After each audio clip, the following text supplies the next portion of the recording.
to welcome everybody today to the Mayor's Brief. I'm with Ron Green. Ron is the president of our local Boys and Girls Club region, actually. He's in charge of about 6 or 7 clubs. I can't quite keep up with it.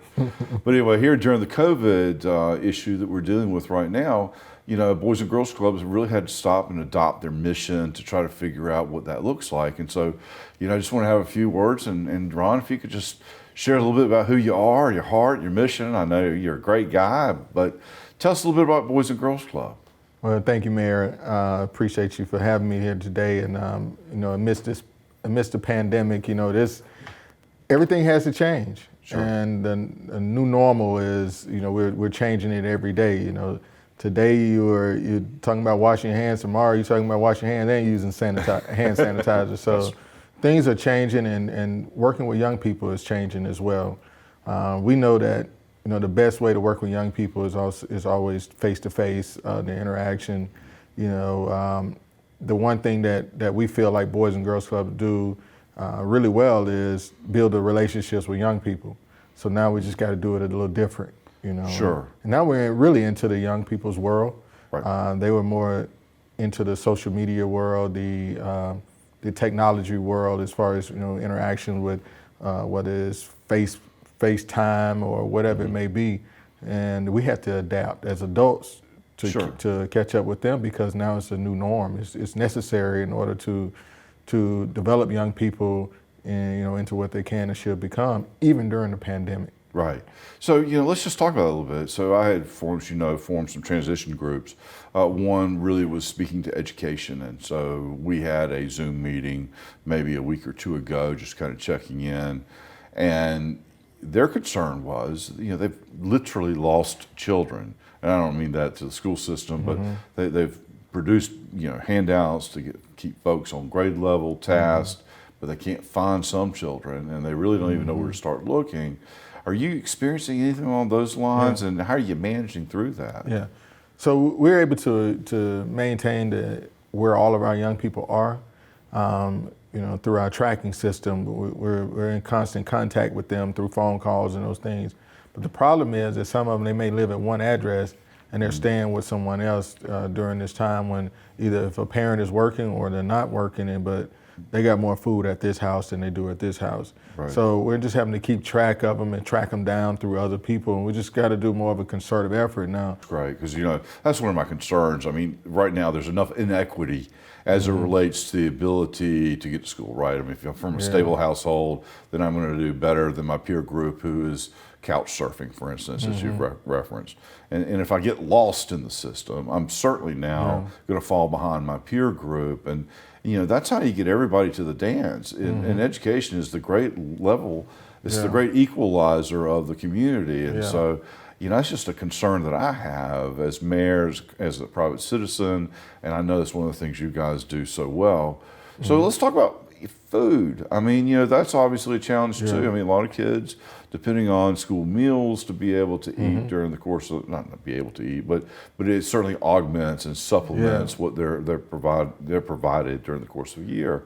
And you guys are working really hard on that. And you and I mean, we had a little conversation, but I'm gonna let you share with our audience. Yeah, so, you know, there's a reason why the majority of our schools are free and reduced lunch, or they have free lunch, you know, in the majority of our public schools, is because of the economic status of most of our families. Well, when school is in, we know kids are gonna eat, you know, at least breakfast and lunch. Right. And when they go to an after-school program and they come to Boys and Girls Club, we're going to provide dinner for them as well. So we know they're at least getting 3 meals a day when they are in school. So then you take away school. Right. You know, during the summertime, you know, you have your summer feeding programs. Sure. You know, and picnics at the park, I mean, community efforts and all that. But you know, organizations you like can't do that now. Yeah, right? You can't. You know, you have Boys and Girls Clubs, you have Peacemakers, and you have the Y and others who are going to give those meals, and they're not there. You know, you know, you're not able to do that. And then when it comes down to this, when you talk about social distance and you talk about, you know, stay at home, that brings another barrier to families who are relying on others in order to eat. Well, a classic case, look, my mom works, or my whoever I'm staying with works during the course of lunch and maybe dinner, Yeah. and I'm kind of on my own, and I'm just sort of in that tween age, or I don't know how to prepare the food for myself, or maybe I choose not to, you know, and there are lots of reasons why somebody might miss a meal or not have accessibility to it. But Or they're abusing the privileges that they have, you know, with the assistance that they get. Sure. You know, we have to factor that in as well. We don't want to talk about that a lot of times, but a lot of times, I mean, that's the reality of it is that everyone doesn't do what they should do or what they get. Right. And at the end of the day, the kids are the ones who are going to suffer. So we have to take that away from that excuse away, or that barrier away. And what we do at Boys and Girls Club, we say, well, we're going to feed them anyway. Right. We're going to make it, food available for them. So what we started doing was, when we started this, was we said, let's deliver food to their homes so they can stay at their homes. You know? Right. So we started getting a list of the ones who didn't have access to it, or Edgecombe County kids. They were the school system was delivering to the bus stops and those things. Okay. Nash Rocky Mount, you had to go to the schools, and a lot of them didn't have the transportation or whatever it may be. So we just polled our families, and we targeted those who we know needed it. Right. We knew they would have a hard time if no one had given them or take food to them, or they couldn't go get it. Right. So we decided we'd do some delivery routes. Sure.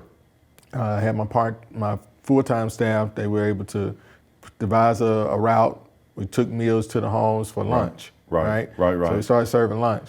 When we got there and we started serving lunch, and we have kids who are Boys and Girls Club members. When we get to the house, you may have one kid in there that's a Boys and Girls Club member, but then you have two other kids in the house, and you're saying, okay, we don't, but these are the family members or whatever, and they're staying with them.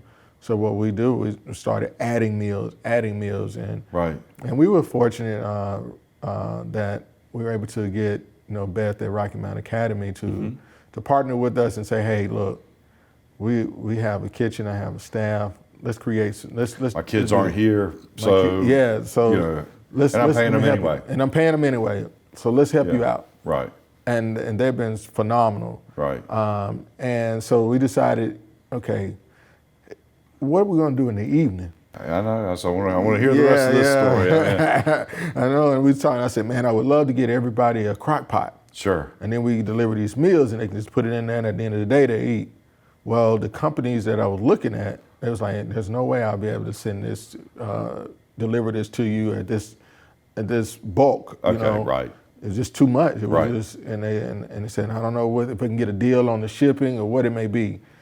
And I just started thinking, I said, let me call one of our local restaurants first. Right. I said, well, let me call them after I talked to them. I said, and I called Prime Smokehouse, and I called Ed. I said, Ed, man, can you do crock pot meals? And he was like, yeah, I'm sure I could, but why you want to do crock pot meals? I said, man, our families, I want to make sure we get them meals, deliver meals to them. He said, why we have to do crock pot meals? Yeah. I said, well, what can we do? Have you not had my jambalaya, right? Yeah, exactly. Man, I make a mean spaghetti and meatballs. It's fantastic. Yeah. So I said, let's see what you can come up with, and I'm trying to find some funding right now. Sure. And Ed came back with a menu and cost for me. He said, look, man, this is what I'm going to do. We're going to take out all of our profit. Right. And we're just going to do it at cost. Right. My staff need to continue to work. This is going to be an opportunity to help them to continue to work. And then we're going to feed kids. So one of the things I love about you, first of all, you've identified this need, right? Your kids, that's what you do for a living. But then secondarily, in reaching out and trying to minister to those individuals, also trying to work with local and area restaurants to keep them employed. Because, after all, it's important that we all find as much employment as we possibly can in the community. And these are really difficult times. I know that there are subsidies out there. I know that there are other programs that the government is trying to put into place as a stopgap. But it's not enough. It never is, and it won't be. Yeah. So, I consider you one of the champions in Rocky Mount in this COVID-19 timetable and trying to reach out and minister to the kids. And I want to thank you on behalf of the city of Rocky Mount, everybody that you serve, for the role that you've taken, that initiative that you've taken. So I think, though, we can't leave this conversation without at least talking about the funding. So you're looking for funding for dinner. Yeah. So where are you? Have we gotten what we needed? Are we a little shy? Are we? Great question. Funding. There are a lot of places out there that are trying to get funding to the relief. Right.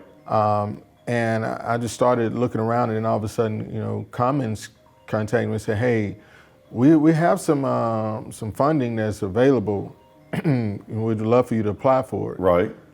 I said, "Awesome, let's do this." And I gave them Sure. I applied for the funding, and we ended up getting some money to do the meals. Right.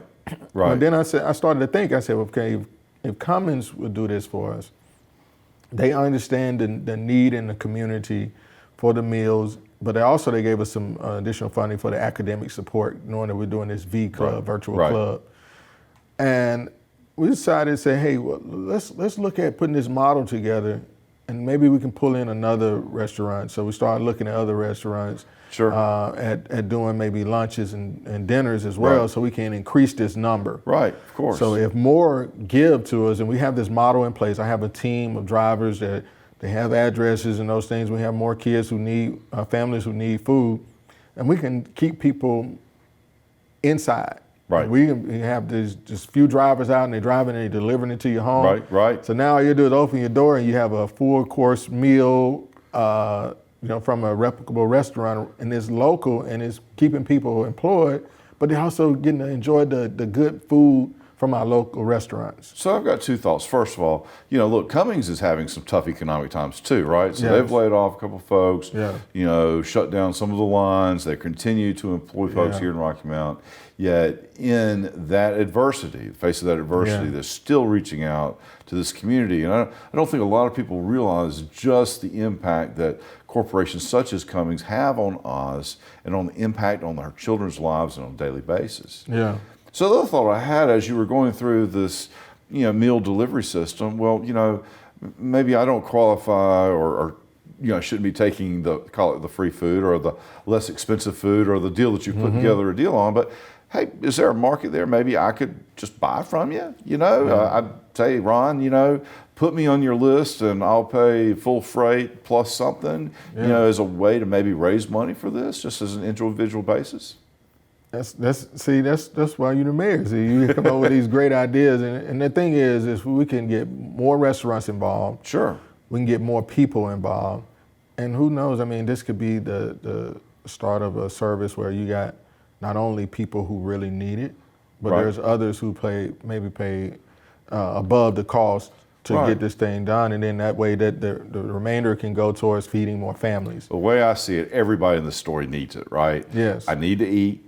Yes. I need to work if I'm in a restaurant. I certainly don't want to be laid off. And if I'm from a family where food insecurity is a reality in my life, I need to also be able to eat. So Yes. there's nobody in this story that doesn't need this product. So maybe, what we'll do is we'll throw up here on the screen your website, maybe a phone number that folks can reach out to you to see if maybe we can get some traction on this. Hey, Ron, put me on the list. Let me buy some. If you have a corporation or you're in a position where maybe you can contribute some funds to this cause, I think this is a time that we really need to be looking and reaching out as a community. Yes. And I just am appreciative for you being the champion that you are for our kids.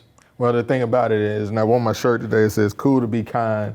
It's just that we all just need to practice kindness in our community. And we're doing this program also through the Rocky Mount Rotary Club, Sure. to which you're a member of as well.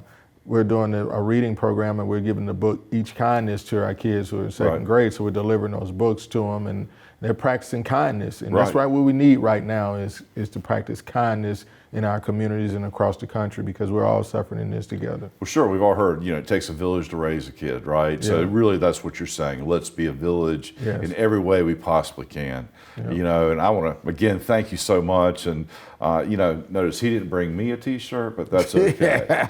Anyway, thank you very much, Ron. I appreciate your time today. Appreciate you.